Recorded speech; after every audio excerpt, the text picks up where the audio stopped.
अनुश्रुति साहित्य किसे कहते हैं? सुनी सुनाई बातें, कहीं बात हो रही है, फिर उसको सुन लिया, फिर उसको आगे बढ़ाया, आगे कंटिन्यू किया, तो उसको बोलते हैं अनुश्रुति साहित्य। तो हिंदू धर्म में पुराण एक अनुश्रुति साहित्य है, सुनी सुनाई कथाएं जिसकी कोई प्रमाणिकता नहीं। प्रमाणिकता का मतलब जैसे अन्य स्रोतों से प्रमाणित नहीं किया जा सकता, तो मूलतः यह एक धार्मिक साहित्य है।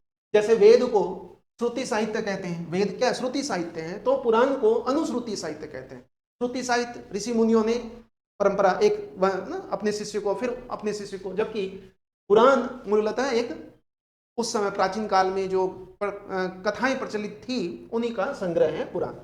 पुराण का विषय, पुराण का संबंध, पुराण जैसे कि जानते हो 18 पुराण है, तो 18 पुराण का संबंध किससे है? तो ब्रह्मा, विष्णु, महेश, अर्थात त्रिदेव, त्रिदेव से संबंध है इसका। ब्रह्मा, विष्णु, महेश, 6 पुराण इससे संबंधित है, 6 पुराण इससे अच्छे, तो ये त्रिदेव से संबंधित है पुराण। और त्रिगुण से भी संबंधित है, सत्वगुण, रजगुण और तमोगुण।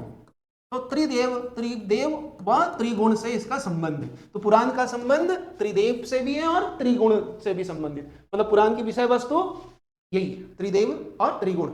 पुराण में 5 प्रकार के पुराण हैं। इसमें देखेंगे तो 5 प्रकार के पुराण है।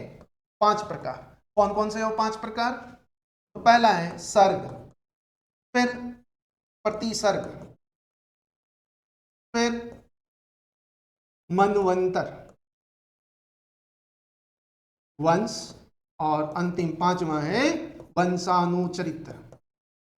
वंशानुचरित्र, ये 5 प्रकार है पुराण के। सर्ग में क्या है? सर्ग में इसके बारे में उल्लेख है, तो सृष्टि की उत्पत्ति, सर्ग में सृष्टि की उत्पत्ति से संबंधित प्रावधान, सृष्टि की उत्पत्ति के बारे में बताया गया कि किस तरह से सृष्टि की उत्पत्ति। और प्रतिसर्ग में उल्टा, प्रलय, सृष्टि का प्रलय व पुनः उत्पत्ति। मनवंतर, इसमें मानव का विकास, हिंदू धर्म में, हिंदू धर्म के अनुसार मानव का विकास कैसे हुआ है, तो ये कहता है मानव का विकास मनु हमारे पूर्वज है। पुराण से ही हमें यह जानकारी मिलती है। वंश क्या है? तो इसमें ऋषि मुनियों के, ऋषियों के वंशज के बारे में, ऋषियों के वंशावली। और अंतिम वंशानुचरित्र, यह बहुत ही महत्वपूर्ण है। देखो शुरू के जो 4 हैं, ये 4 प्रकार हैं, यह पूर्णतः इसका विषय वस्तु धार्मिक है, अर्थात इतने ज्यादा धार्मिक है कि इसे इतिहास में पंचम वेद के नाम से जाना जाता है। 4 वेद तो वो है, और 5वां वेद ये है पुराण को 5वां वेद कहते हैं। क्यों कहते हैं? क्योंकि पुराण के विषय वस्तु भी अधिकतर क्या है? धर्म से संबंधित है, इसलिए पुराण को 5वां वेद कहते हैं। लेकिन पुराण से भी हमें इतिहास के बारे में जानकारी मिलती है। किससे? तो ये जो 5वां है वंशानुचरित, इसमें हम देखेंगे 2, इसमें क्या है? तो राजवंशों की वंशावलियां, प्राचीन काल के जो राजवंश थे, राजवंश, उनकी वंशावलियां हैं, राजवंशों की वंशावली। तो राजवंश, इसमें देखेंगे तो 2 तरह के राजवंशों का उल्लेख मिलता है। 2 तरह के राजवंश हैं, एक तो पौराणिक और दूसरा है ऐतिहासिक राजवंशों के बारे में उल्लेख मिलता है।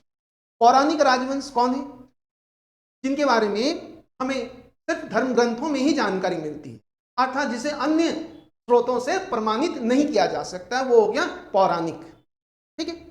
और ऐतिहासिक राजवंश, अर्थात वह राजवंश, उन प्राचीन काल के राजवंशों के बारे में हमें जानकारी मिलती है जिसकी जानकारी अन्य स्रोतों से भी प्रमाणित किया गया है, अर्थात जिसके बारे में विश्वसनीयता कि हाँ ये ऐसा रहा है। जबकि पौराणिक राजवंशों के बारे में हम स्पष्ट रूप से नहीं कह सकते, क्योंकि उसके बारे में अन्य स्रोतों से प्रमाणित नहीं किया गया। जैसे पौराणिक राजवंश में देखेंगे तो सूर्यवंशी, चंद्रवंशी, व्रतरथवंशी, कौरववंशी, ये पौराणिक राजवंश हो गया। ऐतिहासिक राजवंश में जैसे हरियंका डायनेस्टी है, शिशुनाग वंश है, नंद वंश है, मौर्य वंश है, सातवाहन वंश है, गुप्त वंश है, उनके बारे में हमें जानकारी, और इनकी जानकारी हमें अन्य स्रोतों से भी मिलती है। तो ऐतिहासिक आधार पर देखें तो हमें पुराण से सिर्फ इसका महत्व है पुराण का। इतिहास के आधार पर देखें, बाकी धर्म के आधार पर देखेंगे तो इसका महत्व बहुत ज्यादा है। इसे पंचम वेद कहा गया है, 5th वेद। मुख्य रूप से पुराण में देखेंगे तो जैसे सबसे पहला जो पुराण माना जाता है, पहला पुराण पहला पुराण कौन सा है? तो पहला पुराण है मत्स्य पुराण। मत्स्य पुराण को पहला पुराण माना जाता है। ये पहला पुराण। इसमें हमें किसके बारे में जानकारी मिलती है? सातवाहन वंश के बारे में। सातवाहन वंश। फिर एक है विष्णु पुराण। विष्णु पुराण से हमें मौर्यों के बारे में जानकारी मिलती है। वायु पुराण। वायु पुराण से हमें गुप्तों के बारे में जानकारी मिलती है, गुप्त राजवंश के बारे में। तो ये कुछ प्रमुख पुराण हैं। ऐसे तो पुराण की रचना मौर्योत्तर काल में, मौर्य काल के बाद शुरू हुई है और गुप्त काल और गुप्तोत्तर काल तक चलती रही।